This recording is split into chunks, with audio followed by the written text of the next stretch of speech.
যে গুলি করবে তার সন্তানের বুক খালি করে দিতে হবে, তাহলে তাদের শিক্ষা হবে। আমরা দেখেছি বাংলাদেশের মাটিতে চাপাটি দিয়ে আমার ভাইদের রক কেটে দেওয়া হচ্ছে, পা কেটে দেওয়া হচ্ছে প্রকাশ্যে। কেন এইরকম যাতে আর কোনো মা বাবার বুক খালি না হয়। যারা মায়ের বুক খালি করে দিচ্ছে তাদের বুক কাঁপা উচিত, তাদেরও ভাবা উচিত একটা মা একটা সন্তান কত কষ্ট করে লালন পালন করে বড় করে। একতরফা শাসন করতে চাইলে তো হবে না, রাজনীতি তো সব জায়গায় চলে না।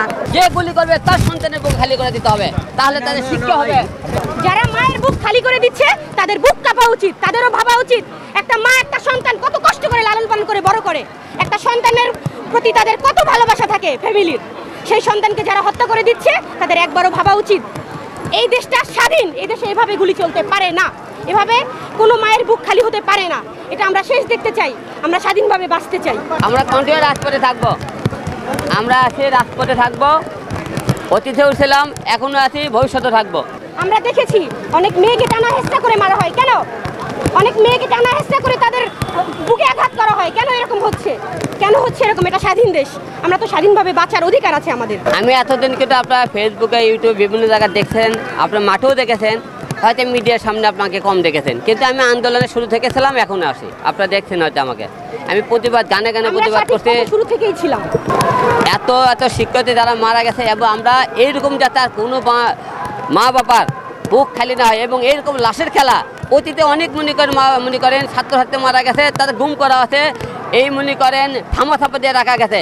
এই থামাচাপা দিয়ে রাখার জন্য একের পর এক কিন্তু আমাদের সন্তান হারাইতে সবাই পাবো না। তাতে যারা সন্তান যাতে না হারে, এইরকম আমাদের প্রতিটা বাংলাদেশের ঘরে ঘরে মানুষ দৌড় দিয়ে কিন্তু মাঠে বাইরে নামা উচিত, রাস্তায় নামা উচিত, যাতে আর কারো মনে করেন বুক খালি না হয়। আমরা আসলে ঘরে বসে বসে এত হত্যাকাণ্ড তো দেখতে পাচ্ছি না, আমরা মেনে নিতে পারছি না। আমাদের দেশে এত হত্যাকাণ্ড চলছে, আমরা তো মেনে নিতে পারছি না, তাই আমরা রাজপথে চলে আসছি। অবশ্যই তারা কোনো অন্যায় করেনি, তারা তাদের অধিকার আদায়ের জন্য রাস্তায় নেমেছিল, তাদের বুকে গুলি চালানো হয়েছে, তাদের উপরে অন্যায় হয়েছে। আপনারা সবাই জানেন শুরু থেকে হিরো আলম অল টাইম প্রতিবাদ করে, অন্যের প্রতিবাদ করে, অন্যের পথে ছিল, এবং আপনি ন্যায়ের পথে সব বিবেচনে আমি কথা বলার চেষ্টা করি, এবং অতীতেও ছিলাম, এখনও ছিলাম। আপনারা দেখেছেন গত কয়েকদিনে আমাদের কয়েক হাজার ছাত্রছাত্রী নিহত হয়েছে, তাদেরকে মেরে ফেলে দেওয়া হয়েছে।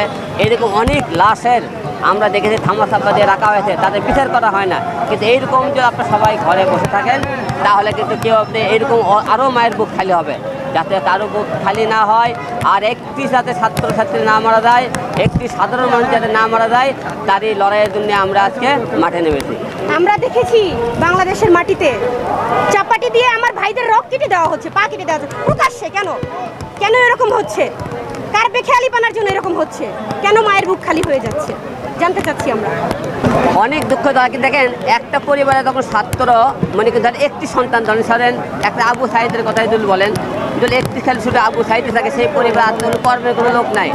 এখন সে তার আজকে সে মৃত্যুর মুখে পড়ে, আজকে সে পৃথিবী থেকে বিদায়, সেই পরিবারের কথা যদি একবার ওই পুলিশটা ভাবতো, যে আমাদের মনে করেন যাই হুকুমদাতা ছিল তাই ভাবতো যে কার আমাদের একটা সন্তান খালি তার মা কী হারে চলতে পারে, তার বোন কী হারে চলতে পারে, তার ফ্যামিলি কী হারে চলতে পারে, একটা বদল কে ভাবতো, তাহলে প্রতিটা লোক কোনো মায়ের বুক খালি করতো না। কারণ তারা বুক খালি করার কি বেদনা বোঝেনি, যাই বুক খালি করে সে বসতো, তার বুকটা খালি হতো, তাহলে আর কারো জীবনে বুক খালি হতো না।